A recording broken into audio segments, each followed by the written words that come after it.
आंदोलन के बीच प्रधानमंत्री नरेंद्र मोदी ने गुरुवार देर रात वीडियो संदेश जारी किया। प्रधानमंत्री मोदी ने छात्रों को संबोधित करते हुए कहा, फ्रेंड्स, पेपर लीक कोई मामूली विषय नहीं है। इससे लाखों छात्रों और उनके अभिभावकों को बेहद पीड़ा होती है। उन्होंने कहा कि पिछले 2.5 महीनों में पेपर लीक की घटनाओं के बाद सरकार ने कई अहम कदम उठाए हैं और दोषियों को गिरफ्तार कर जेल तक भेजा गया है। सरकार की सबसे बड़ी जिम्मेदारी ये थी कि छात्रों का 1 साल बर्बाद ना हो और इसीलिए कम से कम समय में करीब 22 लाख विद्यार्थियों की परीक्षाएं कराने की व्यवस्था की गई। प्रधानमंत्री ने कहा कि 19 तारीख को परीक्षा के नतीजे भी जारी कर दिए गए हैं। सरकार केवल इतनी कार्रवाई से संतुष्ट होने वाली नहीं है। पेपर लीक के मामलों के लिए फास्ट ट्रैक कोर्ट बनाने के निर्देश दिए गए थे। विभागों ने लगातार मेहनत करके देर रात इसका मसौदा तैयार कर उन्हें सौंप दिया है और इस फास्ट ट्रैक कोर्ट के साथ दोषियों के लिए अब कड़ी सजा का प्रावधान किया गया है। इस पूरे मसौदे पर आज कैबिनेट में चर्चा भी होगी।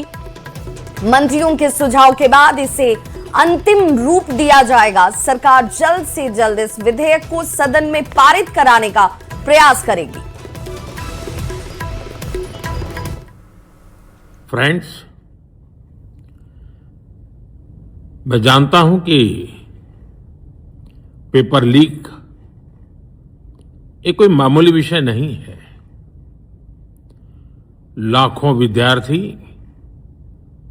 और उनके अभिभावकों के लिए बहुत ही पीड़ादायक है और इसलिए पेपर लीक घटना से अब तक पिछले 2.5 महीनों में अनेक विध कदम उठाए गए।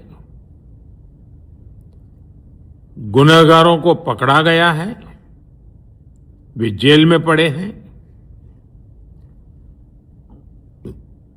हमारा सबसे महत्वपूर्ण जिम्मा था कि विद्यार्थियों का 1 वर्ष बर्बाद न हो। तत्काल परीक्षाएं लेना बहुत जरूरी था। सरकार ने अभी पूरी शक्ति का उपयोग करके कम से कम समय में 22 लाख जितने विद्यार्थियों के एग्जाम हो जाएं, इसका प्रबंध किया और अभी 5-6 दिन पहले 19 तारीख को रिजल्ट भी आ गया और देश भर में उत्तीर्ण हो गए विद्यार्थियों की खुशियों की खबरें भी आ रही हैं। लेकिन हम वहां पर संतोष मानने वाले लोगों में से नहीं है और इसलिए मैंने आज फास्ट ट्रैक कोर्ट के लिए विभागों को निर्देश दिए थे। आज विभागों ने लगातार मेहनत करके देर रात मुझे मुसद्दा भी दे दिया। फास्ट ट्रैक कोर्ट और कठोर सजा के प्रावधान के साथ का ये मुसद्दा कल कैबिनेट में चर्चा होगी। कैबिनेट के साथियों के सुझाव के बाद उसका अंतिम रूप दिया जाएगा और सोमवार से संसद का दूसरा सप्ताह शुरू हो रहा है। तब जल्द से जल्द उस बिल को सदन में पारित कराने का प्रयास किया जाएगा।